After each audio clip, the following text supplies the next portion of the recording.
சீர் அமைத்து உய்வித்த குருவே வாழ்க. வாழ்க வளமுடன், வாழ்க வளமுடன், வாழ்க வையகம். கனடா ஸ்கை யோகா அறக்கட்டளை சிறப்பாக நடத்தி வருகின்ற ஆன்மீக அன்பு உள்ளங்கள், குறிப்பாக பேராசிரியர் முனைவர் சிவசங்கரம் ஐயா அவர்கள் மற்றும் இந்த நிகழ்ச்சியை தொடர்ந்து சிறப்பித்து வருகின்ற அன்பர்கள் அனைவருக்கும் அருட்தந்தை வேதாத்ரி மகர்ஷி அவர்கள் சார்பாக வாழ்க வளமுடன் என்ற வாழ்த்துக்களையும் எனது அன்பு கலந்த பணிவான வணக்கத்தையும் சமர்ப்பித்து, குருவின் குரல் வேதத்திரிய தொடர் சிந்தனையின் 97ஆம் பாகத்தில் கருமையம் பரமாத்மா ஜீவாத்மா மனம் எண்ணம் இந்த தலைப்பில் 4வது அமர்வாக மேலும் சில கருத்துக்களை இப்போது பகிர்ந்து கொள்ள இருக்கின்றோம். ஜீவன்களின் ஆத்மாவுக்கு மையமாய், உயிருக்கு ஆதாரமாய், உட்பொருளாய், உடல் மையத்தில் அமைந்திருப்பது பேரறிவாகிய தெய்வத்தின் பின்னப்பட்ட ஒரு துகள். உயிர் சுழற்சியால் அமைந்த காந்த களத்தில் அனுபவங்கள் பதிந்த நிலை ஆத்மா, பிரதிபலிக்கின்ற நிலை மனம், அவை மோதி உணரப்படுகின்ற இடம் மூளை. இவை அனைத்தையும் உணர்வது அறிவு. செயல்படுபவை உணர்புலன்களும் செயல்புலன்களும். அதிலேயும் அறிவே ஊடாக தொக்கி நிற்கும். இப்படி பிரதிபலிக்கின்ற மனதின் தன்மைகள் ஜீவகாந்தத்தில் ஊடாடிக் கொண்டே இருப்பதால் உடல் இறந்தாலும் ஆத்மாவின் பதிவுகள் அழிவது இல்லை. மன அலைகள் மூளையில் மோதிய பிறகு அந்த அலைகளின் தன்மைகள் காலம், தூரம், பருமன், வேகம் என்ற அலகுகளுக்கு உட்பட்ட டீகோடிங் மீண்டும் அது பிரிவுபடுகின்ற போது எண்ணங்களாக மலர்கின்றன. பதிவுக்கும் பிரதிபலிப்புக்கும் கொள்கலம் ஆத்மா. இவையெல்லாம் நாம் பிரித்து விலக்கி பேசினாலும் விளங்கிக் கொண்டாலும் இவை அனைத்தும் மிக மிக சிறு ஒரு புள்ளிக்குள் அடங்கியிருக்கின்ற இயற்கை ரகசியம். அதாவது விஞ்ஞானம் ஒரு வினாடியை 1,00,000 கோடி பைக்கோ வினாடிகளாக பிரித்திருக்கிறது அல்லவா? அது போல மிக மிக நுட்பமான ஒரு சிறு புள்ளிதான் இந்த ஜீவாத்மா. அதற்குள் இத்தனை விஷயங்களும் அடங்கியிருக்கின்றன. நிகழ்ச்சிகள் நடைபெற்றுக் கொண்டிருக்கின்றன. சரி, இது எல்லாம் கண்டு உலகத்திற்கு விளக்கி சொல்ல வேண்டும் என்றால் மகர்ஷி அவர்கள் எந்த அளவுக்கு தவத்திலே, ஆன்மீக விளக்கத்திலே, அனுபவத்திலே தேர்ச்சி பெற்றிருக்க வேண்டும் என்பதை சற்றே சிந்தித்து பார்த்தாலும் பெரும் வியப்பாகத்தான் இருக்கும். இவையெல்லாம் சாத்தியமா என்று ஆச்சரியப்படுகின்ற அளவுக்கு மகர்ஷியுடைய கருத்துக்கள் வியப்பை தரும்.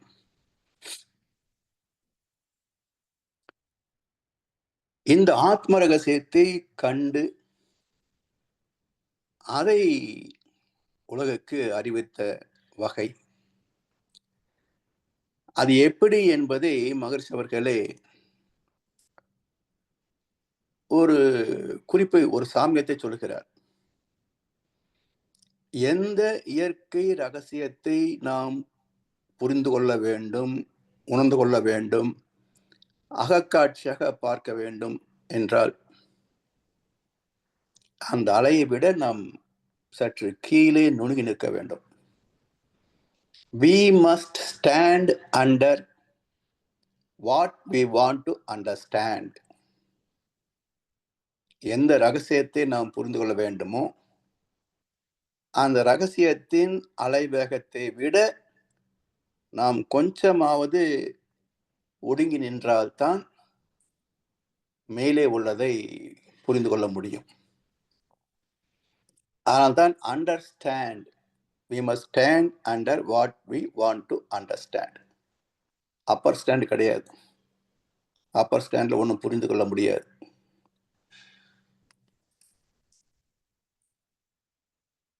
தந்தை தாய் ஈருயிரும் இணைந்த போது தாயின் கர்ப்பத்தில் உருவான ஆத்மா கரு, இதுவே அதில் உள்ள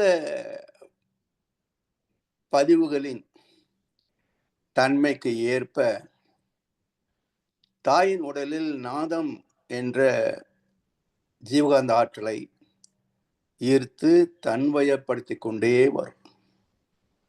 அதான் தழைத்து ஒரு உடலாகி உலகில் வந்தோம் என்பார் மகர்ஷி அவர்கள்.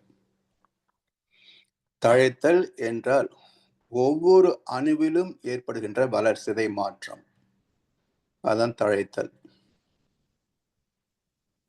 அது காந்த உடல் திணி பெற பெற உயிர் உடலாக மேன்மை அடைந்து உயிர் துகள்கள் திணி பெற பெற திசுக்களாக மேன்மையடைந்து திசுக்களின் தொகுப்பாக உறுப்புகள் அடங்கிய இந்த உடல் அது வளர்ச்சி பெற்று 10 மாதத்தில் 3-3.5 கிலோ எடையுள்ள அற்புதமான குழந்தையாக பிரசவமாகிறது. இதுவரைக்கும் உள்ள அனைத்தும் சஞ்சித கர்மா என்ற ஒரு பெரிய வினை தொடர், பெரிய பை. தெலுங்குல சஞ்சி என்றால் பை என்ற ஒரு பொருள் உண்டு. பிறகு அது 3 வயது வரைக்கும் எந்த பதிவும் கிடையாது, சஞ்சித கர்மாவும் கிடையாது, சுயமாக பிராப்த கர்ம பதிவுகளும் இருக்காது. ஏனென்றால் மூளையை கட்டி முடிக்கணும், அதன் பிறகுதான் பதிவுகள் ஏற்படும். அது 3 வயது வரைக்கும் காலம் எடுத்துக்கொள்ளும். அதன் பிறகு தன்வினையாக அனுபவங்கள் பதிய தொடங்கும். இந்த 2 அடுக்கு, முன்வினை கூட்டல் தன்வினை, இந்த 2 அடுக்கு வினை பதிவுகளுக்கு ஏற்ப ஒரு குழந்தையின் அறிவாட்சி தரம் அமையும். அதாவது பர்சனாலிட்டின்னு சொல்கிறோமே, பர்சனாலிட்டின்னா உடனே அழகா இருக்கிறாருன்னு தான் அர்த்தம் வச்சுக்கிறோமே தவிர, உண்மையிலேயே பர்சனாலிட்டி என்பதற்கு முக அழகு என்று பொருள் அல்ல, அறிவு திறம், அறிவின் அழகு என்று பொருள். எப்படி என்றால், பர்செப்ஷனல் எபிலிட்டி இஸ் பர்சனாலிட்டி.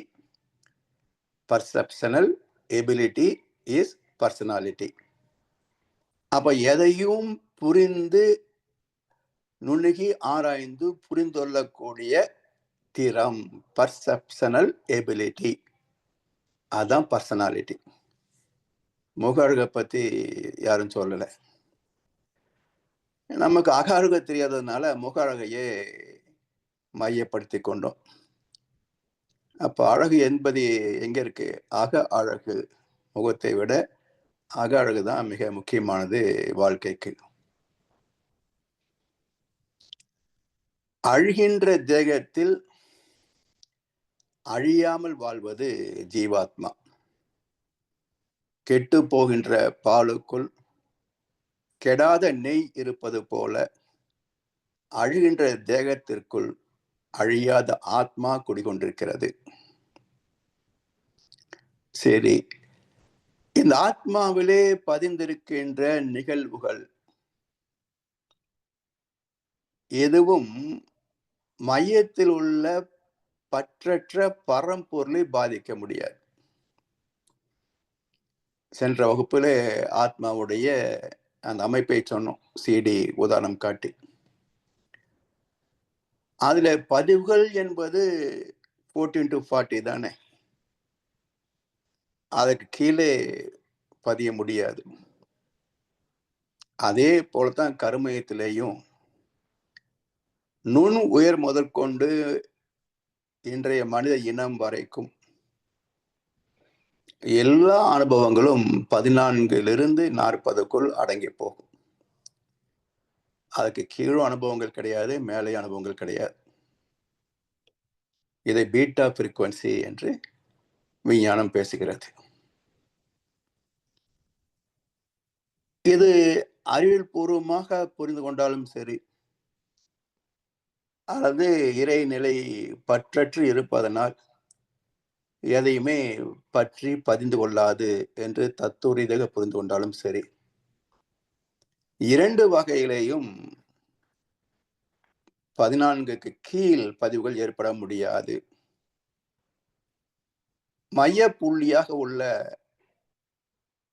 தெய்வத்தின் பின்னமோ பேரறிவின் பின்னமோ அது பூஜ்ஜியமாக தூய அறிவாகவே எங்கும் இருக்குமே தவிர, இறைத்துகள் முதல் மனித ஆத்மா வரைக்கும் இந்த சுத்தவெளியின் பண்பிலே மாற்றமே கிடையாது. அதனால்தான் மாறாதது, இயக்கங்கள் அனைத்தும் மாற்றத்துக்குரியது, இருப்பு என்றைக்கும் மாறாதது என்று சொல்வார்கள். அப்போ ஜீவன்களிலே ஆத்மாவுக்கு மையத்தில் இருப்பாக இருப்பது பேரறிவாகிய தெய்வத்தின் பின்னம். அந்த இருப்புக்கு மதிப்பு 0. எனவே 1 முதல் 13 என்ற அலை வேகம் வரைக்கும் பதிவுகள் தோன்றுவது இல்லை. காரணம், உணர்ச்சி என்ற ஒரு எழுச்சி தோன்றியது 14 அலைச்சுழலே தான், நுண் உயிரிலே தான். அதனால் அதற்கு கீழாக பதிவுகள் தோன்ற முடியாது.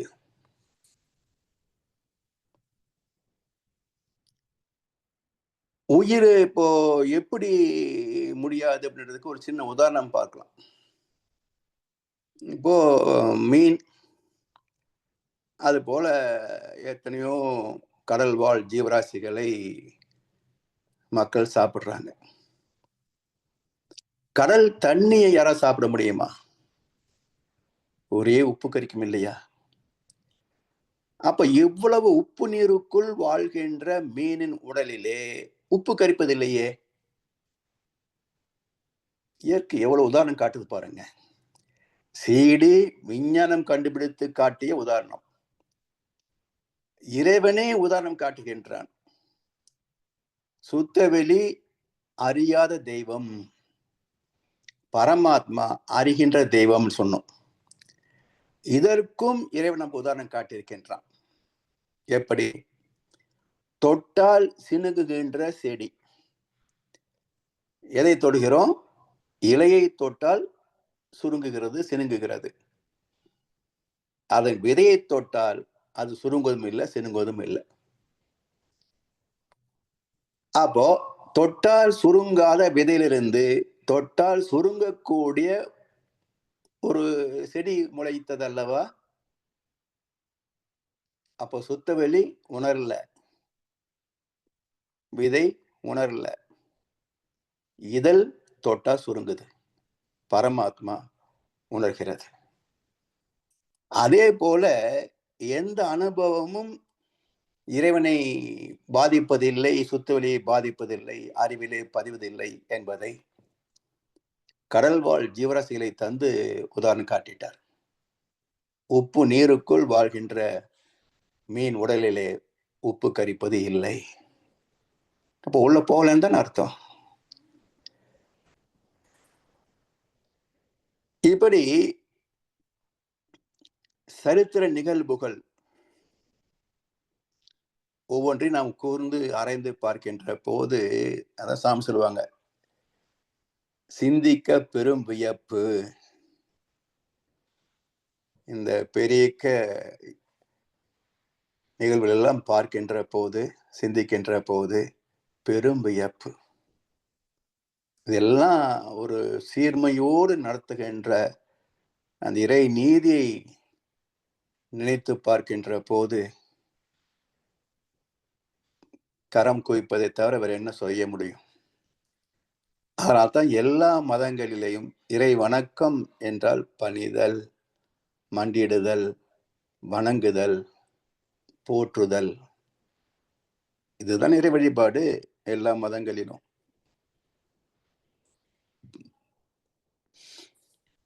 ஐந்து புலன் உணர்வுகளும் உடல் என்ற உணர்வும் அற்ற நிலையில் ஜீவாத்மா நான் என்ற தனித்துவத்தை இழந்து விடுவதால் இதன் பதிவுகள் மூலமான பரமாத்மாவை களங்கப்படுத்த முடியாது என்பது இன்னொரு கோணம். சரி, இந்த ஜீவாத்மாவினுடைய தரம் என்ன? அறிவாட்சி தரம் என்ன? வள்ளுவ சொல்றார், தக்கார் தகவிலர் என்பது அவரவர் எச்சத்தால் காணப்படும். தக்கார் தகவிலர் என்பது அவரவர் எச்சத்தால் காணப்படும். வள்ளுவ குழந்தைகளை எச்சம் என்ற வார்த்தையால் குறிப்பிடுவார். அது ஏன் எச்சம்? இப்போ உணவு பரிமாறப்படுகிறது, கொஞ்சம் அதிகமா வச்சுட்டாங்க, இவ்வளவு சாப்பிட முடியாது என்பது தெரிகிற போது ரொம்ப அதிகமா இருக்கு, கொஞ்சம் எடுத்துருங்க. இப்ப அது என்ன சொல்றோம்? சாப்பிட முடியாதது மிச்சம், எனக்கு தேவைக்கு போக மிச்சம். இதுவே அந்த உணவை வாயில போட்டு எடுத்து வச்சீங்கன்னா அது என்ன சொல்லுவாங்க? எச்சில். அப்ப இலையில் போட்ட உணவை அப்படியே வைத்தால் மிச்சம், வாயில போட்டு வைத்தால் எச்சம். வேதம் என்ன என்றால் உணவோடு வாயில இருந்த உமிழ் நீரும் கலந்து விட்டது, அதனால் அது எச்சில். பரிமாறியதை அப்படியே மிச்சம் வைத்தால் அது மிச்சம், வாயில போட்டு வைத்தால் ஒரு மாற்றம் நிகழ்ந்ததனால் அது எச்சம். இதே போல கொண்டு வந்த சஞ்சித கர்மாவிலே நாம் வாழ்ந்துவிட்டு மிச்சத்தில் ஒரு குழந்தை பிறந்தால் அது மிச்சம் தானே? அது சாத்தியமா? 3 வயதுக்கு பிறகு நாம் பெறுகின்ற சுய அனுபவங்கள் முன் வினை பதிவுகளோடு தன் வினை கலக்கிறது. பிரசவத்தின் போது கொண்டு வந்த முன்வினை தொகுப்போடு 3 வயதுக்கு பிறகு நாம் பெற்ற அனுபவங்கள் தன்வினையாக கலக்கின்றன. 20 வயதுக்கு பிறகுதான குழந்தை பிறக்குது. அதனால் நாம் பிறந்த போது கொண்டு வந்த முன்வினையோடு 20 ஆண்டுகளாக நாம் பெற்ற தன்வினையும் கலந்ததனால் இந்த இரண்டும் சேர்ந்து பிறந்த குழந்தை எச்சம், எச்சில்.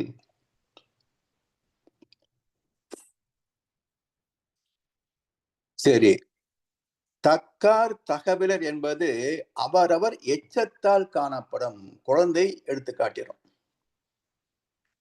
ஒரு பரம்பரையில நன்மைகள் அதிகமா தீமைகள் அதிகமா என்பதை யார் காட்டுவாங்க?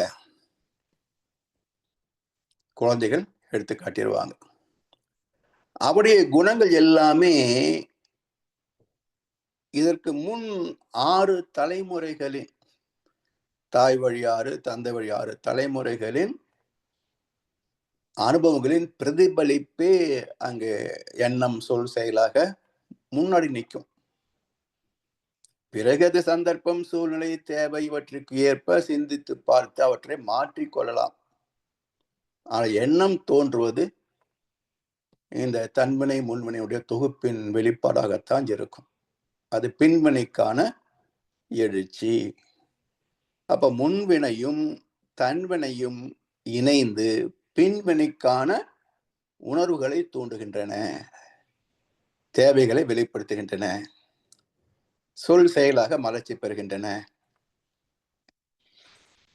எனவே ஒரு மாண்பு மிக்கவரா இல்லையா என்பதை அவருடைய சந்ததிகளின் விளைவாக வந்த கர்மவினை பயனாக வந்த குழந்தையை பார்த்தால் தெரிந்து கொள்ளும். சரி, இந்த வினை பதிவுகளிலே 100% நல்லது மட்டுமே உள்ள குழந்தை ஒரு மனிதன் உண்டா உலகத்துல? அவரிடத்துல நெகட்டிவ் கொஞ்சம் கூட கிடையாதுங்க என்று சொல்லக்கூடிய அளவிலே 100% நல்லவராக ஒருத்தர் இருக்கிறாரா? இதன் மறுபக்கமாக 100% தீயவனாக ஒருவன் இருக்கிறானா? ரெண்டுமே சாத்தியமில்லை. 100% நல்லவன் 100% கெட்டவன் என்ற அளவு சாத்தியமே இல்லை. அப்ப எல்லா மனிதர்களும் இரண்டும் கலந்த கலவையாகத்தான் வாழ்ந்து கொண்டிருக்கின்றோம். அப்ப என்ன செய்வது? எப்படி ஒருவரை நட்பு பாராட்டுவது, ஒருவரை விலக்கி வைப்பது, ஒருவரை பகையாக தள்ளி வைப்பது என்றால், குணம் நாடி குற்றமும் நாடி அவற்றுள் மிகை நாடி மிக்க கொளல். குணம் நாடி குற்றமும் நாடி அவற்றுள் மிகை நாடி மிக்க கொளல். ஒரு மனிதனின் குணங்கள் எவ்வளவு, குற்றங்கள் எவ்வளவு, என்ன சதவீதம், இவற்றிலே எது மிகுந்திருக்கிறது, குணமா குற்றமா? அதை வைத்துக்கொண்டு அவருடைய தராதரத்தை நிச்சயிப்பது. குணம் நாடி குற்றமும் நாடி அவற்றுள் மிகை நாடி மிக்க கொளல். ஆத்மாவில் உள்ள கர்ம வினைகளுக்கு தக்கவாறு எண்ணம் சொல் செயல்கள் அமையும். இவற்றிலே தனக்கும் பிறருக்கும் தற்காலத்திலும் பிற்காலத்திலும் உடலுக்கும் மனதுக்கும் நன்மையே தரத்தக்கவை அதிகம் என்றால் அவர் நல்லவர், இல்லை என்றால் அவர் தீயவர். அப்போ சிறப்பும் இழிவும் ஏற்படுகின்றன. ஆனால் எல்லோருக்கும் உள்ள ஆசை என்ன? எல்லாரும் என்ன நல்லவன்னு பாராட்டணும். இப்போ எங்க தமிழ்நாட்டில் நிறைய குற்றங்கள் நிகழ்ந்து கொண்டே இருக்கின்றன. அப்போ ஆளும் அரசு என்ன செய்கிறது? அதெல்லாம் இல்லை என்று மறுத்து அதற்கு ஒரு வீடியோ போட்டு நாங்கள் ரொம்ப நல்லவர்கள் என்று பிரலாபித்துக் கொள்கிறது. அப்போ தீயவனுக்கும் நான் தீயவன் என்பதை அறிவிக்க முடிவது இல்லை, ஏற்றுக்கொள்ள முடிவதில்லை. நல்லவன் எளிவனாக இருந்தாலும் நான் இப்படித்தான் வாழ்கிறேன், என் செயல்பாடுகள் எது என்று மேடை ஏறி தெளிவாக தைரியமாக பேச முடியும். ஒரு அயோக்கியன் நான் இப்படித்தான் செல்வந்தனானேன் என்று மேடை ஏறி சொல்ல முடியுமா? அப்ப சத்தியத்தின் பலம், சத்தியத்தின் பலம் இழிவு இல்லை, பெருமை மட்டுமே. அதனால் நேர்மை இல்லாதவனும் இருப்பது போல நடிப்பான். கொள்ளையடிப்பவன் வள்ளலை போல, கோவில் இடிப்பவன் சாமியை போல, ஊழல் செய்பவன் உத்தமன் போல, ஊரை ஏய்ப்பவன் யோகியன் போல காண்கின்றான். எல்லாம் வேஷம். நடிகர் திரு சிவாஜி கணேசன் மட்டும் செவாலிய பட்டம் பெறல. இந்தியாவில் உள்ள ஒவ்வொரு மனிதனும் செவாலியே தான். அற்புதமான நடிகர்கள். அப்படியே மறைத்து பேசுவாங்க. அதாவது இந்திய கலாச்சாரம் பண்பாடு மிக உயர்ந்ததுன்னு பேசுவாங்க. நான் சொல்லுவேன், இப்ப பைபிள்ல ஒரு வசனம், ஒரு கிராமத்துல ஒரு விலை மாது, அவளை எல்லோரும் கல்லால் அடைத்து துரத்துவார்கள். அப்ப இயேசுபிரான் வருகிறார். அந்த பெண் அவரிடத்திலே சரணடைகிறாள். இயேசு சொல்கிறார், உங்களில் பாவம் செய்யாதவன் முதல் கல்லை எரிய கடவது என்பார். உங்களில் பாவம் செய்யாதவன் முதல் கல்லை எரிய கடவது. ஒருத்தரும் போடல என்று பைபிள் சொல்லுது. ஏன் போடல? நாம் பாவம் செஞ்சிருக்கிறோம் என்ற அந்த மனசாட்சி அவன் மதித்தான், அதனால் கல் எறியவில்லை. இதை நம்மால தான் செய்வான். பக்கத்துல கல்லும் சேர்த்து பிடிங்க அடிப்பான். ஏன்னா நம்ம ரொம்ப யோகியன்னு காட்டிக்கணும் இல்ல. இந்த போலித்தனம் இங்க அதிகம். மற்ற ஊர்ல இருக்கா எனக்கு தெரியாது, நமக்கு தெரிந்தது நம்ம இருக்கிற இடம் தானே. இன்னும் சொல்ல போனா, இங்க அமெரிக்கால ஜட்ஜ்மெண்ட் சேனல்ஸ்னு ஒரு 4-5 சேனல்ஸ் இருக்குங்க. அது டிவியில நேரடியாக நீதிமன்றத்துடைய நிகழ்ச்சிகளை ஒளிபரப்புறாங்க. அதுல ஒரு நாள் நான் பார்த்துட்டு இருந்த போது ஒரு கேஸ் வருது. அதுல ஒரு வாலிபன் ஒரு பெண் மீது புகார் தொடுக்கிறான். இவளுக்காக நான் வந்து $1000 செலவு பண்ணியிருக்கிறேன். பில்லெல்லாம் இருக்கு. பில் எடுத்து காட்டுறார். இவள் எனக்கு டேட் கொடுக்கல. ஆனா மற்றவங்களுக்கெல்லாம் டேட் கொடுக்குறா.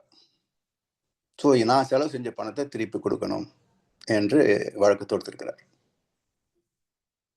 இப்ப அந்த பெண்ணை கேட்கிறார் நீதிபதி, இப்ப அந்த பில்லுல அந்த பெண்ணுடைய பேர் இருக்குமா? பெண்களுக்கான ஆடை அணிகலன்கள் தான் பில் இருக்குமே தவிர அந்த பெண்ணுடைய பேர் இருக்காது. அப்ப இவளுக்காகத்தான் வாங்கப்பட்டது என்று ப்ரூஃப்னு பண்ண முடியாது. அந்த பெண் எளிதாக மறுத்திருக்கலாம். அது இது இல்லைங்க, எனக்கு சம்மந்தமே இல்லை, எனக்கு தெரியாது, இந்த ஆள் யாருன்னு தெரியாது, இவர் யாருக்கு வாங்கினா இன்னும் எனக்கு தெரியாது சொல்லியிருக்கலாம். ஆனா அந்த பெண் ஒத்துக்கொண்டாள். ஆமா, அப்புறம் ஏன் டேட் கொடுக்கல? I am not interested. சரி, அப்ப அந்த பணத்தை திருப்பி கொடுத்தணும் இல்ல, கொடுத்துறேன். அப்போ இந்த சமீபத்திலே கூட இந்த நிகழ்ச்சி பார்த்த போது, இப்ப மனசாட்சி உள்ளவர் யார்? பண்பாடு கலாச்சாரம் நிறைய பேசுறோம் இந்தியாவில். ஆனா இது மாதிரி ஒரு நிகழ்வு அங்கே பார்க்க முடிகிறதா? கண்ணா சொன்ன மாதிரிதான், கொள்ளையடிப்போம் வல்லடை போல, இப்படித்தான் பார்க்கிறோம். எனவே இந்த மனசாட்சிக்கு பயந்து வாழ்கின்ற வாழ்க்கையே உயர்ந்த பண்பாடு. அவங்க எப்படி இருக்கிறாங்கன்றது பிரச்சனை இல்லை, மனசாட்சிக்கு பயந்து வாழ்கிறார்களே அது பெரிய விஷயம். எனவே ஆத்மாவில் உள்ள கர்ம வினைகளுக்கு தக்கவாறு தான் குணங்கள் வெளிப்படுகின்றன. குணம் நாடி குற்றமும் நாடி அவற்றுள் மிகை நாடி மிக்க கொளல். சரி, இதை திருத்தி அமைத்துக் கொள்ள முடியுமா? இப்ப மனவளக்கலை வர்றதுக்கு முன்பு நம்ம இப்படி இருந்திருக்கலாம். ஆனா பயிற்சிக்கு வந்து ஒரு நாள், ஒரு வாரம், ஒரு மாசம், ஒரு வருஷம், 10 வருஷம், 20 வருஷம், 30 வருஷம் ஆச்சு. ஒவ்வொரு ஆண்டும் ஒரு பேலன்ஸ் ஷீட் போட்டு பார்த்திருக்கிறோமா? பயிற்சிக்கு வர்றதுக்கு முன்பு நான் எப்படி இருந்தேன், இன்றைக்கு நான் எப்படி இருக்கிறேன், என்னிலே உடல் நலத்திலே என்ன மேன்மை, எண்ணங்களிலே நல்ல எண்ணங்கள் எவ்வளவு, ஆசைகள் எவ்வளவு குறைந்திருக்கிறது, சினம் எவ்வளவு குறைந்திருக்கிறது, கவலை எவ்வளவு குறைந்திருக்கிறது. என்னுடைய அன்றாட கடமைகளிலே யாருக்கும் எந்த வகையிலையும் துன்பம் வராத வகையிலே நான் செயல்படுகிறேனா, இல்ல உணர்ச்சி வயப்பட்டு தவறி போய் யாருக்காவது துன்பம் இழைக்கிறேனா என்று ஒவ்வொரு ஆண்டும் ஒரு பேலன்ஸ் ஷீட் போடணும். இப்படி போட்டு பார்க்கின்ற போது பயிற்சிகளை சிரத்தையோடு முறையாக செய்கின்ற எவரும் நான் வளர்ச்சி காணவில்லை என்று சொல்ல முடியாது. அப்படி யாராவது நான் செஞ்சேங்க இந்த பயிற்சி அப்படி ஒன்றும் பெரிய மாற்றம் இல்லை என்று சொன்னால் உங்களுக்கு பொறுப்புணர்ச்சி இல்லை, சிரத்தை குறைவு என்ற ஒரே காரணம் தான் உண்டே தவிர பயிற்சிகளிலே அணு அளவும் குறை சொல்ல முடியாது. அவ்வளவு அற்புதமான அறுகுண சிறப்பு பயிற்சிகள், தவ பயிற்சிகள், காயல்ப பயிற்சி, உடற்பயிற்சி ஒரு மனிதனையே புடம் போற்று ஒரு மனிதனாக மாற்றக்கூடிய அற்புதமான பயிற்சி தான் மனவளக்கலை பயிற்சிகள். அப்போ ஒவ்வொரு ஆண்டும் ஒரு பேலன்ஸ் ஷீட் போட்டு பார்த்தோம் என்று சொன்னால் நிச்சயமாக நாம் மேன்மை நோக்கித்தான் நகர்ந்திருப்போம். விகிதாச்சாரம் குறைவாக இருக்கலாம். பயிற்சி எடுத்த எல்லாரும் ஞானிகள் ஆயிட்டாங்களான்னு ஒரு கேள்வியை கேட்டா ஆமான்னு சொல்ல முடியுமா? ஏன் சாமியே சொல்லுவாங்க அது அவ்வளவு ஈஸி இல்லை. ஏனென்றால் இப்ப இந்த பயிற்சிக்கு ஒரு 30 ஆண்டோ 40 ஆண்டோ 50 ஆண்டோ வைத்துக் கொள்ளுங்களேன். ஆனால் ஒரு 15 வயதுக்கு பிறகுதான் இங்க வந்திருப்போம் இல்லையா? இந்த ஆத்மாவுக்கு என்ன வயசுங்க? உடம்புக்குத்தான் 65 வயசு. 15 வயசுலயே பயிற்சிக்கு வந்துட்டோம். 50 வருஷமாச்சு பயிற்சி பண்ணிட்டு இருக்கிறோம். ஆத்மாவுக்கு என்ன வயசு? இன்ஃபினிட். நுண் உயிர் முதற்கொண்டு நான் பிறந்த பிரசவமான நேரம் வரைக்கும் சஞ்சித கர்மா இருக்கு. அதுல கொஞ்சம் வேகம் மிகுந்ததுதான் 7 தலைமுறை கணக்கு. ஆனா சப்மிசிவ் கேரக்டர்ல எல்லாமே இருக்கும். எல்லாமே இருக்கும்.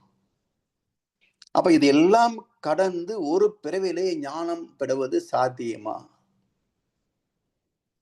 அதாவது வலுப்பிரந்திகை சொல்றாரு, தவம் செய்வது அவ்வளவு எளிது அல்ல. தவம் செய்தால் எல்லா மேன்மைகளையும் அடையலாம். வேண்டியாங்கு எய்துவர், சந்தேகம் இல்லை. அதற்காக பயிற்சி என்ன? தவம். அப்ப என்ன சொல்லணும் வள்ளுவர்? வேண்டியாங் எய்தலால் தவம் என்று செய்யப்படும் அப்படின்னு எழுதியிருக்கணும். செய்தவம் என்று செய்யப்படும், இதுதானே கரெக்டு. வேண்டிய எய்தலால் செய்தவம் என்று செய்யப்படும். ஆனா வள்ளுவர் அப்படி எழுதலையே. என்ன இருக்கிறாரு? செய்தவம் ஈண்டு முயலப்படும். வேண்டியாங்கு எய்தலால் செய்தவம் ஈண்டு முயலப்படும். சரி, இதை இன்னொரு குரட்பால உறுதிப்படுத்துறார். தவமும் தவம் உடையார்க்கேயாம் அப்படின்ட்டார்.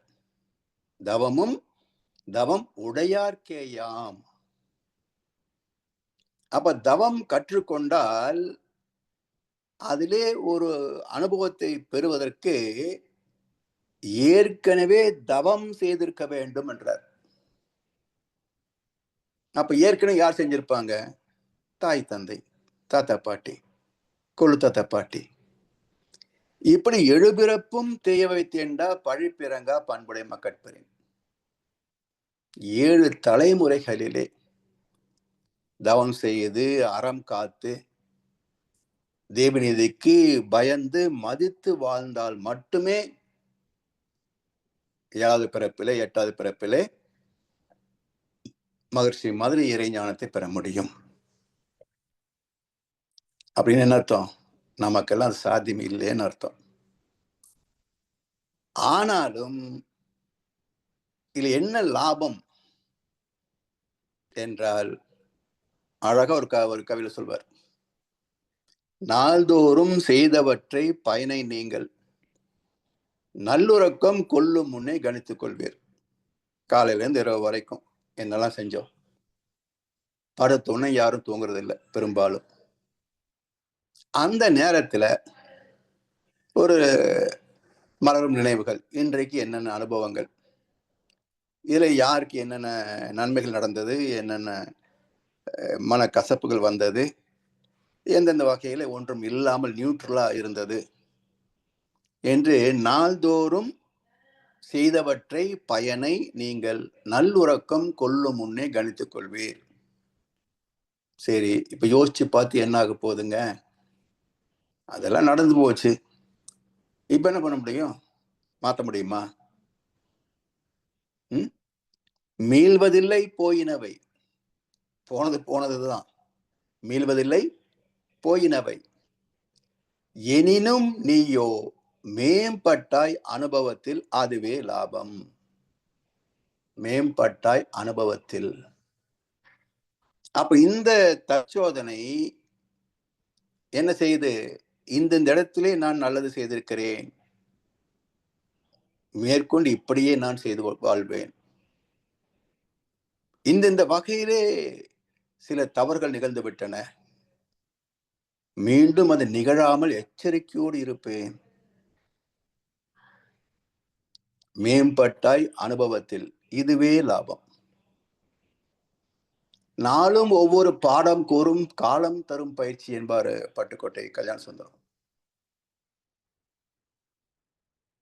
கவிஞர் பாலி சொல்வார், தவறு என்பது தவறை செய்வது, தப்பு என்பது தெரிந்து செய்வது. தவறு செய்தவன் திருந்த பார்க்கணும், தப்பு செய்தவன் வருந்தியாகணும். இந்த ரெண்டும் நடக்கலன்னு வச்சுக்கோங்க, திருந்தவும் இல்லை வருந்தவும் இல்லைன்னா அவன் என்ன சொல்லலாம்? திருந்தாத உள்ளங்கள் இருந்தென்ன லாபம், வருந்தாத உருவங்கள் பிறந்தென்ன லாபம். மனுஷன்னு சொல்லல, அது ஒரு உருவம். வருந்தாத உருவங்கள் பிறந்தென்ன லாபம். எனவே நம்முடைய ஆத்மாவின் அறிவாட்சி தரம் என்ன, குவாலிட்டி என்ன, அததான் நம்முடைய வாழ்க்கையை நிச்சயிக்கும். வெள்ளத்தனைய மலர் நீட்டம் மாந்தர்த்தம் உள்ளத்து அணையது உயர்வு. எனவே பயிற்சியின் மூலமாக இவற்றை மாற்றிக்கொள்ளலாம். தக்க குருவிடத்திலே சரணடைந்து அவர் தருகின்ற விளக்கங்களை கேட்டு படித்து சிந்தித்து தெளிவு பெற்று அவர் தருகின்ற பயிற்சிகளோடு இணைத்து அதை செய்து பார்த்து படிப்படியாக ஒரு விதை விருட்சம் ஆவது போல கொஞ்சம் கொஞ்சமா மாற்றம் பெற்றுக்கொண்டே வரணும். இதற்கு பொறுமையும் விடாமுயற்சியும் தேவை.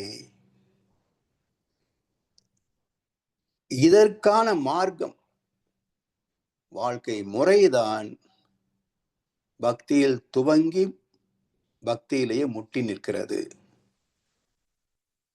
அதான் துவக்கம். கோயிலுக்கு போறாங்க, சாகர வரைக்கும் கோயிலுக்கு போறாங்க.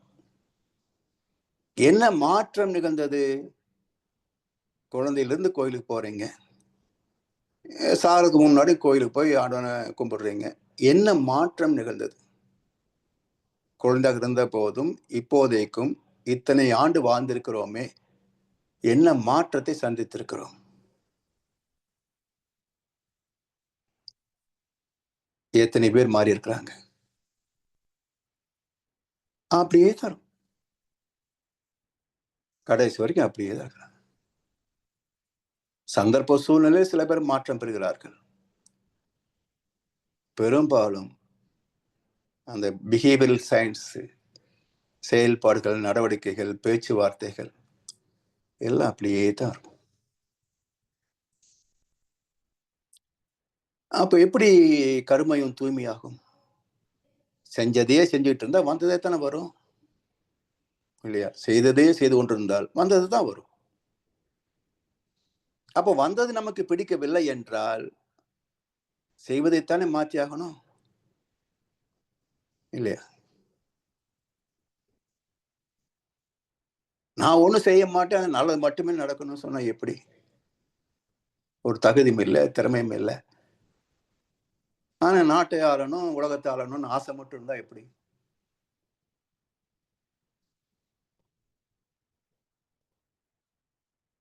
சரி. இப்போ ஆத்மாவின் தரத்தை புரிஞ்சுக்கிறோம். இந்த ஆத்மாவின் தரம் நிச்சயிக்கப்படுவது எப்படி? எது இந்த ஆத்மாவின் தரத்தை நிச்சயிக்கிறது? அனுபவங்கள். அனுபவங்கள் எப்படி பதிகின்றன? இப்ப பகவத்கீதையில குணங்களை பற்றி 3 வகையாக பிரித்து பேசிக்கொண்டே போகும். ஸ்ரத்தார்த்த விபாக யோகத்துல உணவு, குணங்கள், பழக்க வழக்கங்கள், ஒவ்வொரு குணத்தையும் 3 வகையில பிரிச்சு பிரிச்சு பேசுவாங்க. இப்போ உணவு சாப்பிடுறோம். நீரில் விளைந்த தாவரங்கள், நீரால் விளைந்த தாவரங்கள். இது சத்துவகுணம். நீரில் வாழ்கின்ற மீன், இது ரஜோகுணம். அந்த மீனை கருவாடாக்கி நாத்தத்தை ரசிச்சு சாப்பிட்டா தமோ குணம். இப்படி ஒவ்வொரு அம்சத்திலேயே 3 பிரிச்சு பிரிச்சு பிரிச்சு பிரிச்சு பேசும் 14வது 17வது அத்தியாயம் ஸ்ரத்தார்த்த விபாக யோகம். அப்ப எல்லாம் தொகுத்தா அடிப்படையில் குணங்கள் 3 பேசப்படும். சத்வ ரஜோ தமஸ். ஆனா இது எப்படி அமைந்தது என்பது கீதையில கிடையாது. இந்த குணங்கள் எப்படி அமைந்தன? ஒரு கருத்து சொல்லியிருப்பார். அத்தனை குணங்களும் என்னில் இருந்து பிறந்தவையே அர்ஜுனா. ஆயினும் அவை என்னை பந்தப்படுத்த முடியாது, கட்டுப்படுத்த முடியாது, தலைக்க முடியாது என்று சொல்வார். அதை ஏற்கனவே சொன்னேன். 14 கீழே பதிவுகள் போக முடியாது.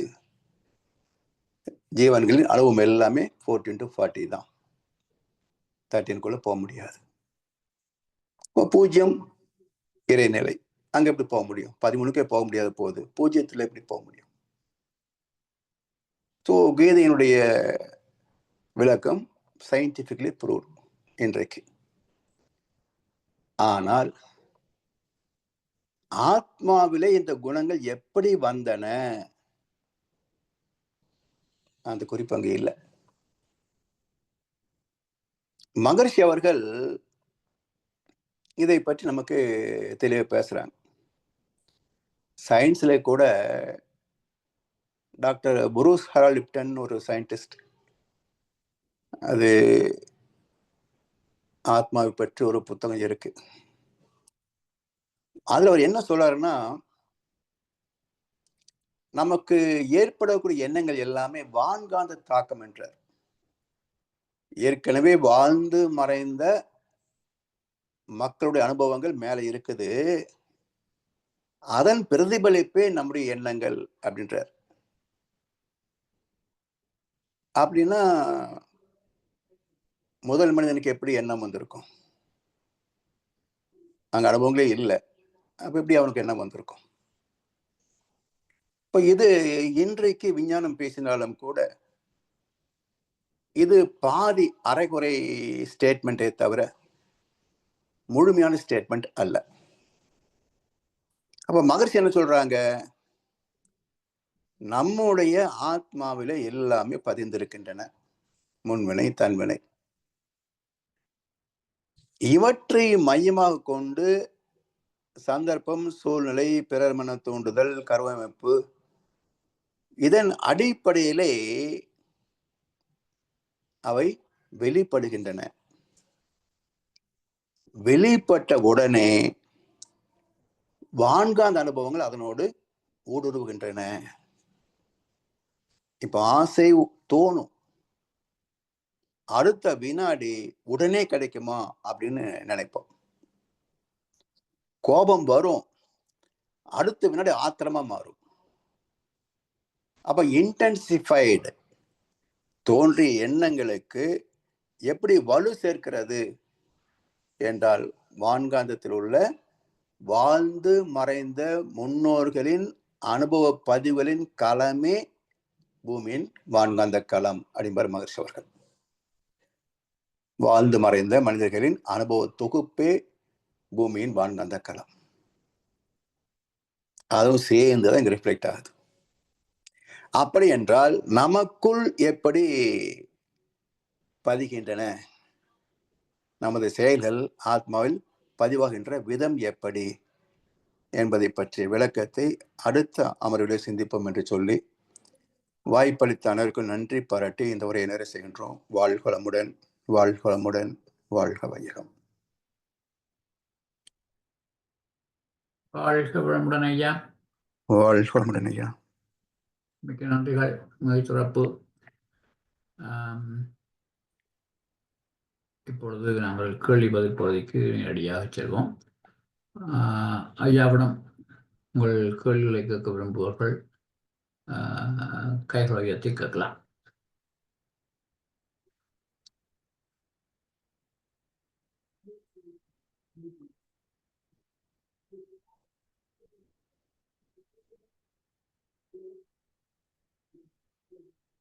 ஐயா,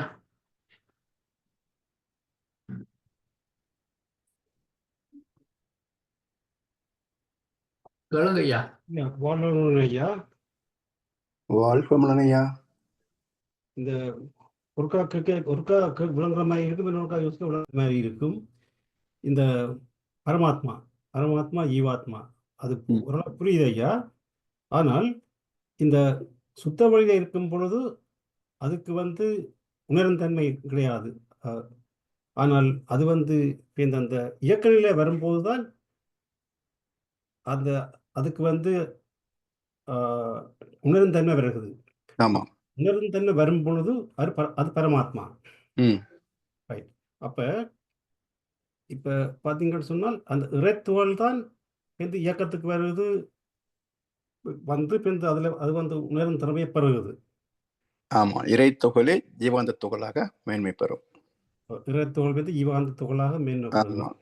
அப்ப ஜீவகாந்தம் பண்ணும் பொழுது அது உயிர் துணிவு பெற்ற இல்ல, அதாவது இறைத்துகள் பிளஸ் 27 நட்சத்திர தொகுதிகளின் அலைவீச்சு பிளஸ் நவகோள்களின் அலைவீச்சு பிளஸ் பூமியின் பஞ்சபூத தெய்வீக விகிதாச்சாரத்தில் தோன்றிய அலைவீச்சு, இந்த மூன்றும் இறைத்துகளோடு கலக்கின்ற போதே அது ஜீவாந்த துகளாக மேன்மை பெறுகிறது. அப்ப இந்த 3 பிளஸ் இறைத்துகள் ஜீவகாந்தம். ஆமா, இந்த ஜீவகாந்தத்துகள் துணிவு பெற்று உயிராக மாறுது. ஆமா, எப்படி இறைத்துகள் விண்ணாகிறதோ அதே போல் ஜீவாந்த துகள்கள் உயிராக மாறுது. அப்ப இந்த பரமாத்மா அப்ப ரெண்டு இருக்கும். ஒன்று ஜீவகாந்தம், அது உயிர்.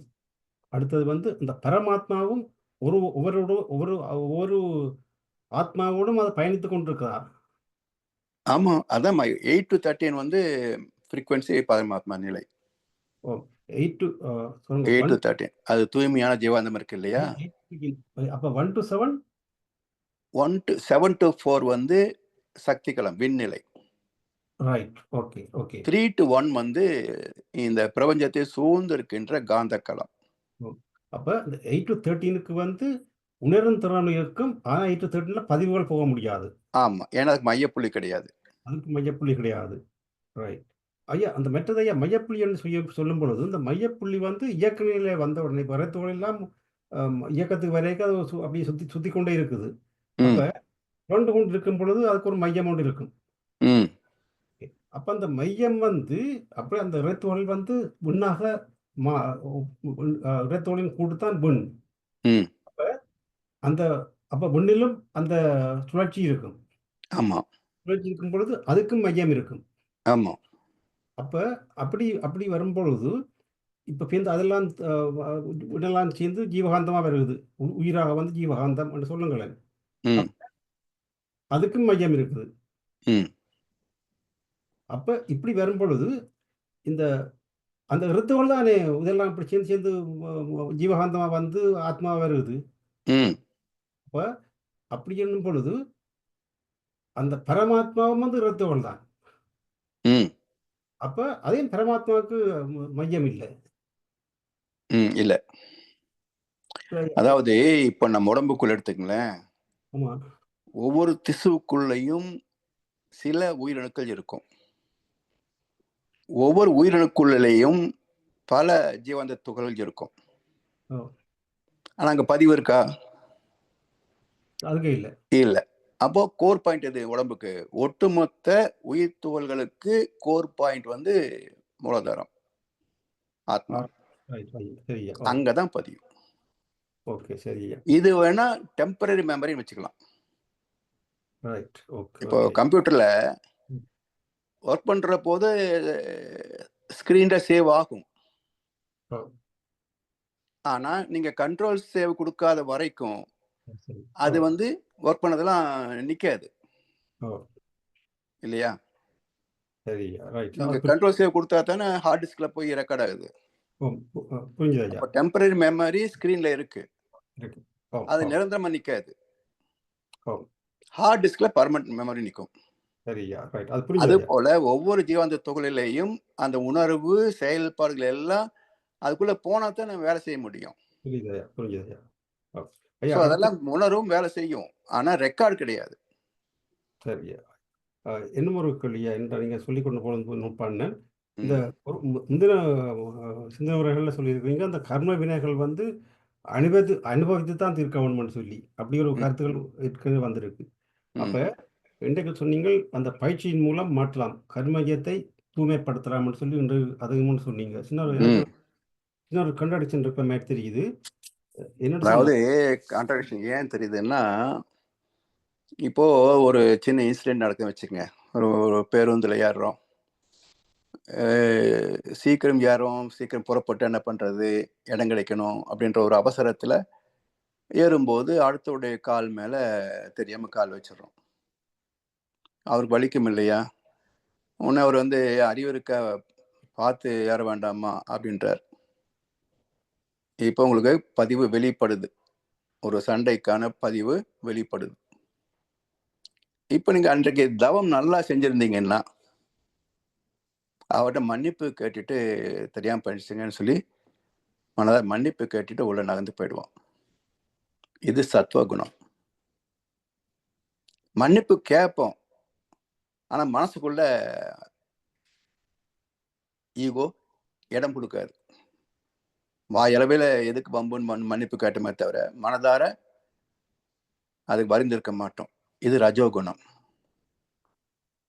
எதிர்த்து அப்படி பார்க்குறோம், டாக்ஸி வச்சு போக வேண்டியதான், ஏன் பஸ்ல எதுக்கு வர்ற, சண்டை போட்டா தமோ குணம். சரியா? இப்போ சத்துவகுணம் உள்ளவர் யாரு? ஆன்மீகத்திலே தேர்ச்சி பெற்றவர்கள், தவம் செய்து பக்குவமானவர்கள். இப்போ 3 பேருக்கும் பதிவு ஒரே மாதிரி பதிவு ஏற்படுது, வெளிவருது. ஆனா இவருடைய பதிவு என்னாச்சு, எந்த விதமான எஃபெக்டும் இல்லாம அது வான்காந்தத்தோடு கலந்து போகிறது. ரஜோகுணத்துல அது பெருசா சைடு எஃபெக்ட் கொடுக்கலன்னாலும் இவருக்குள்ள ரொம்ப நேரம் அது வந்து ஒரு மன வருத்தத்தை கொடுத்துட்டே இருக்கும். தமோ குணம் அது பதிவு கரெக்டா வேலை ஃபுல் ஃப்ளட்ஜா வேலை செஞ்சிடும். சண்டை சச்சரவு கோர்ட்டு கேஸ் வரைக்கும் பார்த்துரும், விட்டு கொடுக்க மாட்டோம். அப்ப பதிவுகள் எழுச்சி பெற்றாலும் அவரவர் அறிவு நிலைக்கு ஏற்ப, பக்குவத்திற்கு ஏற்ப அது விளைவை தருகிறது, வான்காந்தத்துக்கு போயிடுது, இல்லை தன்னை மட்டுமே பாதிக்கிறது. சரிங்களா? சரியா. அப்படி அடுத்த அதுதான் அப்பையா அப்படின்னு சொன்னாயே அந்த பயிற்சி செய்வதற்கும் அதற்கும் கர்ம பயனில் இருக்கத்தானே ஒன்று. இப்ப நாங்கள் ஆமா, நீங்க இப்போ மனவளக்கலைக்கு வருவதற்கே புண்ணிய பதிவு இருந்தா தான் வர முடியும். முடியும். ஆமாய்யா. ஆமா ஆமா. ஏன் இல்லைன்னா இத்தனை பேர் வரல? ஆமா. ரைட். நாம தானே கூவிக்கிட்டு இருக்கிறோம். Okay, okay. அப்ப அந்த மன வாங்க வாங்கன்னு மகரிஷி 60 வருஷம் கூவினார், நாமளும் கூவிட்டு இருக்கிறோம். எத்தனை பேர் வர்றாங்க? ஐயா அந்த மற்ற மாரி பார்த்தா இன்னொரு விதமா பார்த்தால், இந்த மனவள கலைக்கு வருபவர்களால் தான் அந்த பயிற்சியின் மூலம் அத மாற்ற முடியும். அப்பவே கருவிப்பது இருக்குன்ற அர்த்தம். நீங்கயா? என்னென்று சொன்னால், நீங்க சொல்றதை பார்க்கும் பொழுது, இந்த மனவள கலைக்கு வர்றவர்களுக்கு அந்த கர்மவின பயன் இருக்கு. பதிவுகள் இருக்கு. அப்படி வர வேணும்ன்ட்டு இருக்கு. அப்படி இருக்கிறபடியினால நாங்கள் பயிற்சிகள் செய்து அதை மாற்றலாம். ஆமா. ஆமாய்யா. ரைட். Okay, okay. அதாவது மாற்றுவதற்கே ஒரு பதிவு இருக்கணும். அதானே மாத்தணும்ன்ற பதிவு. அது இருக்கணும் ஐயா. ரைட். புரிஞ்சுதுயா. அதான்.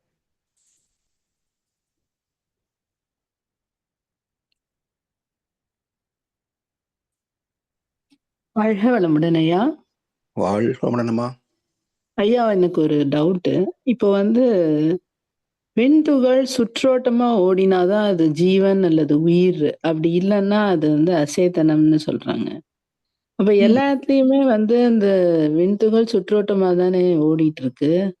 எதனால அந்த அதாவது வித்தியாசம்? சுற்றுவட்டம் அப்படின்னா 360 டிகிரி ஒரே மாதிரி அப்படின்னு நம்ம நினைக்கிறோம் இல்லம்மா. ஆ. ஆனா மேக்னெட்டிக் எனர்ஜி வரும்போது பொலாரிட்டின்னு சொல்றாங்க. North pole, south pole. Okay. அப்ப இந்த பொலாரிட்டி வரும்போது ஆப்பிள் மாதிரி தானே இருக்குது. அது வட்டமா இல்லையே. அப்போ இந்த வட்டம் அல்லது ஒரு குளோபல் கோலம் அப்படின்றது ஒட்டுமொத்த காந்த களத்தோடு சேர்த்து பார்க்கணும். இப்ப நம்ம இந்த 6 அடி உயரம், 1.5 அடி அகலம், பருமன் இதை மட்டுமே கணக்கில் எடுக்கிறோம். ஆனா நம்மை சுற்றி ஒரு காந்த களம் இருக்கு. நீங்க மன்றத்துல தவத்துல உட்கார்றீங்க.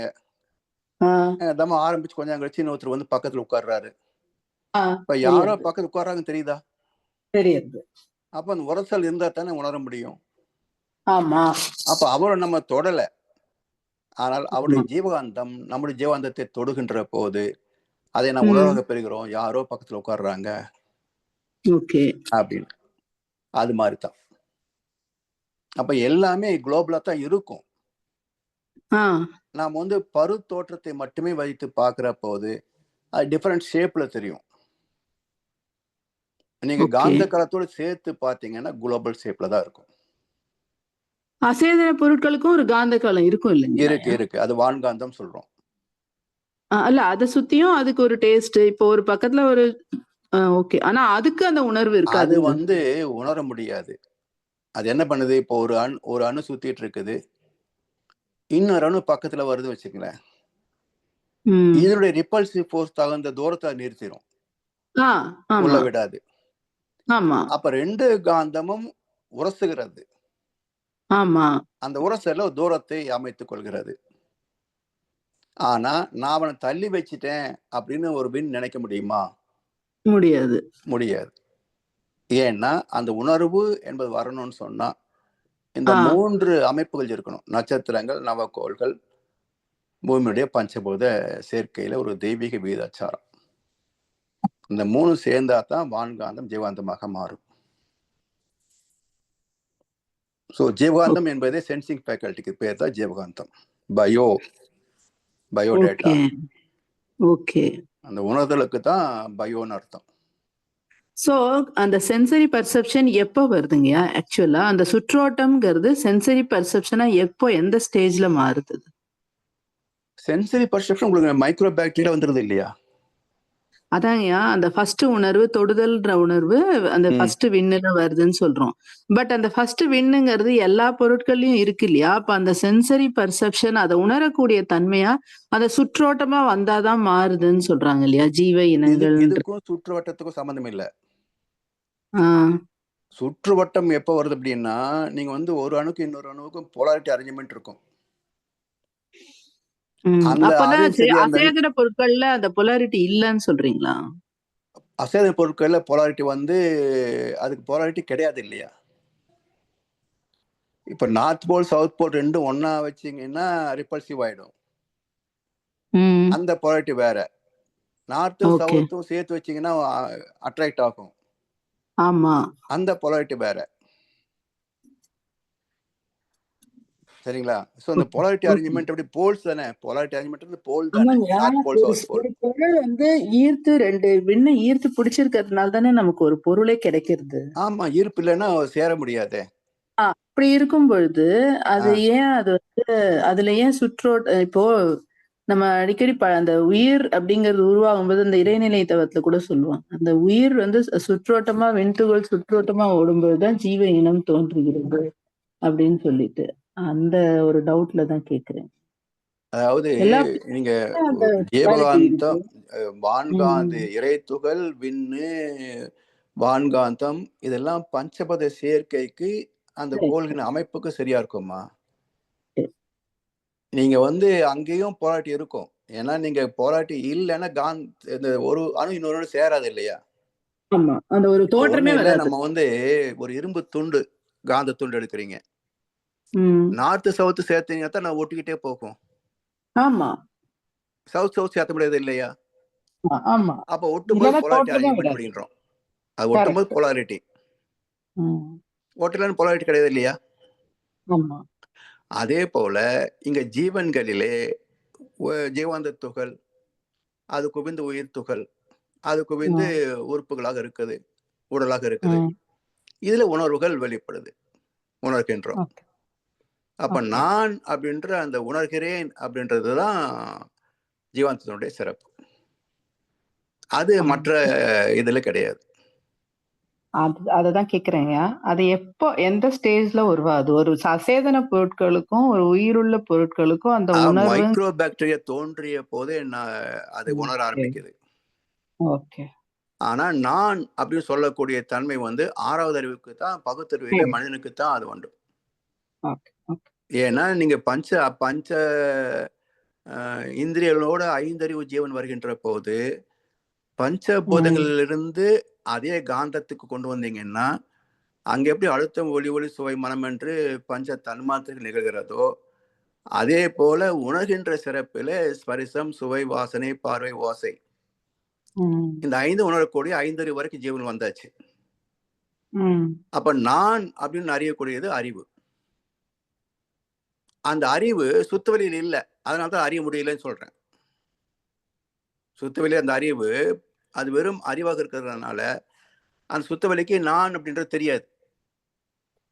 அப்போ அது அறியாத உணராத தெய்வம்.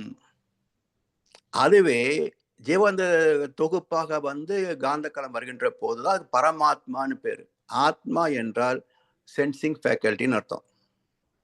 ஓகே. அது எல்லை இல்லாத இருக்கிற போது பரமாத்மா. நுண்ணுயிர் என்ற எல்லைக்குள் வருகின்ற போது ஜீவாத்மா. அதுல நான் அப்படின்ற அந்த அறிவு வெளிப்படுகின்ற இடம் தான் 6வது அறிவு, பகுத்தறிவு. சரிங்களா? ஓகேங்க. மனிதனை தவிர வேற எந்த ஜீவனுக்கும் நான் அப்படின்னு நினைக்க முடியாது. நம்ம நாய் வளர்க்குறோம், தான் நாய் என்பது நாய்க்கு தெரியுமா? ஓகே. தெரியாது இல்லைங்களா? பஞ்சபூதம் இருக்கு. பஞ்சபூதத்துக்கு அப்புறம் பதிவுகள் இருக்கு. ஆனா பதிவுகளை உணரக்கூடிய அளவுக்கு பஞ்சபூதத்துக்கு பதிவு கிடையாது. பஞ்சபூதத்துல பதிவு கிடையாது. ஓரறிவிலிருந்து பஞ்சபூதத்தினுடைய சேர்க்கை எழுச்சி பெறும்பொழுது அந்த சென்சரி பர்செப்ஷன் வருது. ஆமா, ஆமா. சென்சரி பர்செப்ஷனை உணருது. ஆனா பதிவு இருக்கு. ஆனா பதிவு இருக்குங்கிறத உணர முடியல. பதியல. உணர்வது வேறு, பதிவது வேறு. இல்ல ஓரறிவிலிருந்து 5 அறிவு வரை. ஓரறிவுக்கு பதிவு உண்டு, 5 அறிவு வரைக்கும், 6 அறிவு வரைக்கும் பதிவுகள் உண்டு. ஆனா பதிவு இருக்குங்கிற உணர்வு இல்ல. உணர்வு இல்ல. 6வது வரும்பொழுது பதிவு இருக்குங்கிற உணர்வு. ஆமா.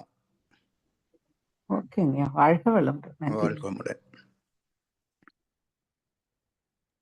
வாழ்க வளமுடன். தனாயா நீங்க கையெழுத்துறீங்களா? ஐயா இன்னொரு கேள்வி. அது போன சிவாயா இந்த வரையாவது இது போன முறை லெக்சர்ல இருந்து ஐயா என்னன்னு சொன்னா ஐயா, நீங்கள் வந்து அந்த ஒரு பெண்ணின் வயிற்றில் எப்படி அந்த கரு உருவானது அதை பற்றி ஒரு சிந்தனையோடு சொன்னீங்கள்.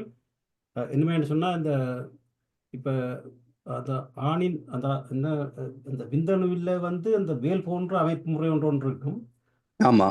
இந்த நுனிப்பதில ஒரு பிளாக் டோட், அதுதான் காந்த கருமையா அப்படி சொல்லுங்க. பெண்ணின் அந்த முட்டையிலும் அந்த அந்த அப்படி ஒரு இது இருக்கு. 2 இணையும் போது அது கருவாகுது. ம் கருவாகும் பொழுது அதுல வந்து இந்த 7 தலைமுறை பதிவுகள் எல்லாம் அதுக்கு அடங்கி அது கருமையத்தில் அமைய அந்த கருவின்ற. ஆமா, அதுக்கு பேர் தான் ஆத்மா. அதாவது தந்தை தார் உயிர் சேர்கின்ற போதே கருவாவது ஆத்மா. அப்படி இருக்கும் பொழுது அப்படி அந்த அதை சேரும்போது அந்த கரு கட்டாவிட்டால் அவர்களுக்கு அந்த பதிவு இல்லை என்று எடுத்துக்கொள்ளலாமா? என்னோட உதாரணமா பாருங்க, இப்ப மகரிஷி வந்து முதல் தரம் 2ஆம் தரம் கூடி கட்டியும் அவருக்கு பிள்ளைகள் பிறக்கவில்லை. இதுல 2 வகை உண்டு. ஆமா. ஒன்று வந்து சாத்விகமான ஒரு பரம்பரையில வந்த ஒரு தம்பதிக்கு சந்ததி இல்லை என்று சொன்னால் அவங்களுக்கு வந்து பதிவுகள் மேற்கொண்டு இதுல இன்பத் துன்பங்களை அனுபவிக்க வேண்டிய பதிவு இல்லாததுனால குழந்தைகள் இருக்காது. அது மட்டும் இல்ல, அவர்களுக்கு நமக்கு ஒரு குழந்தை இல்லையே என்ற ஒரு கவலையோ தவிப்போ இருக்காது. இன்னொரு வகை என்னன்னா பாவப்பதிவுகளும் வெளிப்பாடு. எல்லாம் இருக்கும், எனக்கு ஒரு குழந்தை இல்லையான்னு கோயில் சுத்திட்டே இருப்பாங்க, வருஷ கணக்கா சுத்துவாங்க, கடைசி வரைக்கும் நமக்கு இல்லைன்னு வருந்திட்டே இருப்பாங்க. ஸோ இது வந்து பதிவுகளுடைய வெளிப்பாடு. ஐயா, என்ன சொல்லி சொன்னால் 7 தலைமுறை எப்படி வந்ததுன்னு சொல்லி அதுக்கொண்டு ஒரு ஃபார்முலா சொன்னீங்க. எப்படின்னு சொன்னால் இந்த சுத்தவெளி அறிவு, மற்றது அது இயக்கம், அதாவது 2. ஒன்று சுத்தவெளி, அது உண்டு. மற்றது இயக்கத்தில் வந்தது காந்தம் 2. 5. இந்த 5 2 7 தான் அந்த 7 தலைமுறைன்னு சொல்லி அப்படியே சொன்னீங்க. பஞ்சபூதங்கள் 5, மனம், அறிவு 7 சேர்ந்துதான் அந்த 7 தலைமுறை அமைஞ்சதுக்கு காரணம். அதுக்கு என்ன விளக்கம் அதுக்கு விளக்கம் அதோட நீங்க அதை அப்படியே விட்டுட்டீங்க போல இருக்கு. அது விளக்கம் அந்த என்னோட அப்படி 2 என்னோட கம்பேர் பண்ணுங்க 2ஐயும். என்னங்க வந்து என்ன சொன்னா 7 தலைமுறை வந்து இந்த 5 எப்படி வந்து 5 பஞ்சபூதங்கள், அடுத்த உணர்வு, அறிவு வச்சுக்கல, உணர்வு, அறிவு. அதுக்கு அப்ப இந்த 5 பஞ்சபூதங்களும் உணர்வும் அறிவும் தான் 7. அதை வச்சுதான் இந்த 7 தலைமுறைன்னு சொன்னீங்க. ஆமா, அது இன்னும் 7 தலைமுறை வந்தது. அப்படி அந்த 5 வச்சு இப்படி வருது. அது வேறமா என்னையா அந்த 7 அப்படித்தான் 7 வந்ததுன்னு சொல்லி சொன்னீங்க. அதுக்கு விளக்கம், அதாவது எங்கேயும் விளக்கம் இல்ல. ஏன் வந்தது அப்படின்னுக்கான விளக்கம் வந்து தத்துவத்திலும் கிடையாது, சயின்ஸ்லயும் கிடையாது. ஆனா இது அக்செப்டட். தத்துவத்துல வந்து 7 தலைமுறை என்பது அக்செப்டட். சயின்ஸ்ல வந்து இந்த கிராஸ் பிரீடிங் டெக்னாலஜி வழியா ப்ரூவ்டு. அப்ப இது 2ஐயும் வச்சு ஏன் வந்திருக்கும் 7 அப்படின்னு நாம யோசிக்கிற போது இருக்கிறது பஞ்சபூதங்கள், ஜீவன்களில் உணர்வும் அறிவும். மொத்தம் 2 7 தானே இருக்குங்க. அதனால 7 நின்று இருக்கும் அப்படின்றது ஒரு கருத்து. சரியா. அடுத்த ஐயா இன்னும் இது ஒரு விதண்டாவாத கொள்கையா இருக்கலாம் சில இடத்துல. இந்த சொல்லும் பொழுது அந்த 6 அது வந்து அந்த 270 டிகிரி and plus 90 அதை பற்றி அப்படி ஒரு கதைன்னு சொன்னீங்க. அதுக்கு போன ஒரு அப்ப இப்ப என்ன சொல்லிச்சோம்னால் இப்ப வந்து அந்த பூச்சியம் இறையில சேர்ந்து அப்படியே அது தொடங்கிய இடத்துல அப்படி சுத்தி போச்சுன்னு சொன்னால் அது இறைநிலையிலே அப்படியே இருந்து கொள்ளும். 6 சொல்லும் பொழுது அந்த 6 தொடங்கி அப்படி 270 வரைக்கும் அது திருப்பி போகல, திருப்பி எல்லாம் ஜாயின் பண்ணி திரும்பி எடுத்து.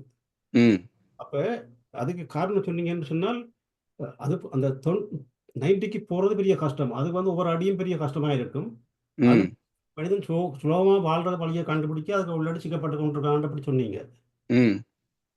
ஆனால் இந்த வாழ்க்கையில யதார்த்தத்தை பார்த்தீங்கன்னு சொல்லி சொன்னால் மனித இனத்தை சரி, உயிரினத்தை எந்த எடுத்தாலும் சரி, சுகமா வாழ்ற பக்கத்தை தானே பார்ப்பார்கள். இப்போ உதாரணமா பாருங்க, வந்து இப்ப நாங்கள்லாம் அங்க பிறந்த இடத்துல எல்லாத்தையும் விட்டுட்டு ம் இங்க இங்க வந்து என்னது சொத்துக்காரங்க தானே வந்து நாங்கள் ம் சம்திங் அப்படி இணைச்சு கொண்டு வந்து நாங்கள். ஆனா ம் அப்படி இணைச்ச மாதிரி இல்ல. ம் இருந்தோடு சேர்த்து யோசிக்கணும் எதிர்பார்க்க எங்கிட்ட ஊரை விட திறமடான்னு யோசிப்பாங்க. ம் ஆனா வஞ்சிக்கப்பட்டு போயிருக்கிறாங்க ம் அவங்க. அப்படி என்னைக்க இப்படி ம் எல்லாரையும் மட்டும் பார்க்க அந்த ம் அப்ப அது வந்து மனித இனம் இந்த உயிரினங்கள் எல்லாம் அந்த ம் சுத்தத்தை நோக்கி தான் ஓடிக்கொண்டிருக்கும். ஆமா, அப்படி ஓடிக்கொண்டிருக்க அதுக்கு ஒரு இயற்கைன்னு சொல்ல முடியாதோ? அதுவும் இயற்கை தான். ஆ ஆன்மீகத்துல தேர்ச்சி பெறணும் என்பது இயற்கை தான். ஆமா. ஏன்னா இது வந்து நீங்க 360 டிகிரிக்கு நேரா போய் ஜாயின் பண்ணிட்டீங்கன்னா இந்த உடல் சார்ந்த உணர்வுகளே நமக்கு அதிகமா வேலை செய்யாது. தேவைகள் இருக்காது. இப்போ இங்க இந்தியாவுல வந்து இமயமலை பனி பிரதேசத்துல யாரோ ஒரு சித்தர் இருக்கிறதாக ஒரு வீடியோ போட்டு யூடியூப்ல எல்லாம் வாட்ஸ்அப்ல எல்லாம் வந்திருந்தது. அவர் நிர்வாணமா போயிட்டு இருக்கிறார் அவர் பாட்டுக்கு.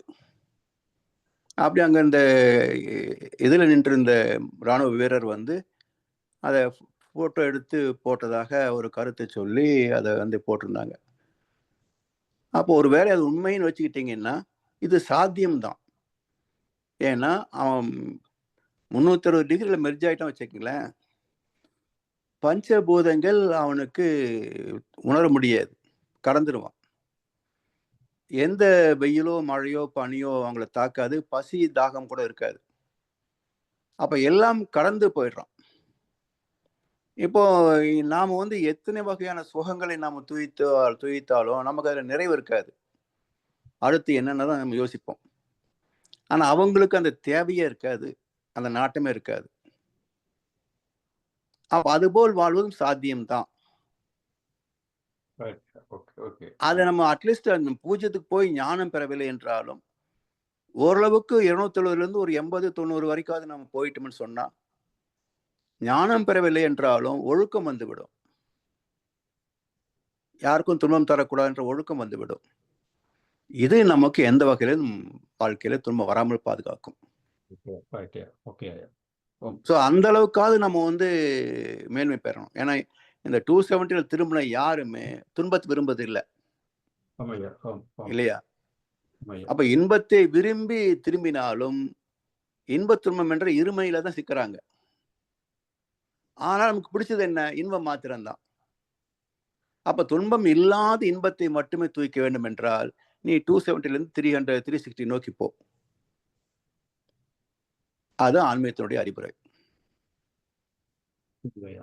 ஐயா கடைசி கேள்வி ஐயா, இன்னொன்று ஐயா, இந்த ஆத்மாவுக்கு அழிவில்லைன்னு சொல்லி சொன்னீங்க ஒருபோதும். அப்ப இந்த ஆத்மா வந்து எல்லாம் முத்தி பெற்று இறைநிலை அடையும் பொழுது அது வந்து இந்த ஆத்மாவை இல்லாம போய் அதோட மர்ஜ் பண்ணிடும், அப்படியா? அதாவது அது நீண்ட காலமாகும். ஆம். இப்போ நம்ம சமுதாய வழக்கில் என்ன சொல்றோம்? Denied judgement is delayed judgement is denied ஜட்ஜ்மெண்ட்ன்றோம், இல்லையா? அது போல இதனுடைய காலம் வந்து மிக நீண்டது. அதனால் அது நம்ம வந்து அதுக்கு முடிவில்லை அப்படின்னு முடிச்சிடுறோம். இப்போ ஒரு மனிதனுடைய ஆத்மா வந்து நியூக்ளியஸ் ஆகி மீண்டும் சுத்தோட கலக்கணும்னு சொன்னா அது பல ஆயிரம் ஆண்டுகள் ஆகும். சரிங்களா? அது அவ்வளவு சீக்கிரம் நியூட்ரலைஸ் ஆக முடியாது. அதனால அதுக்கு வந்து இன்ஃபைனைட் லைஃப்னு சொல்லிடுறோம். சரி, நன்றி ஐயா. வாழ்க வளமுடன் ஐயா. நன்றிகள். வாழ்க வளமுடன். மிக்க நன்றிகள் ஐயா. நன்றி ஐயா. வாழ்க வளமுடன். நாங்கள் இத்தோடு இந்த கேள்வி பதில் பகுதியை நிறைவு செய்வோம். இதுவரை நேரமும் குருவின் குரல் வகுப்பு 97 இந்த சிறந்த வகுப்பை எமக்கு நடத்திய முதல்நிலை பேராசிரியர் பழனிசாமி ஐயாவுக்கு நாம் நன்றி தெரிவிப்பதோடு ஐயாவுக்கு ஒரு வாழ்த்து தெரிவிப்போம். பேராசிரியர் பழனிசாமி ஐயா அவரது உடல் நலம், மனவளம், பொருளாதார வளம், அவர்தம் அன்பு குடும்பம், அவரது வேதாத்திரிய தொண்டு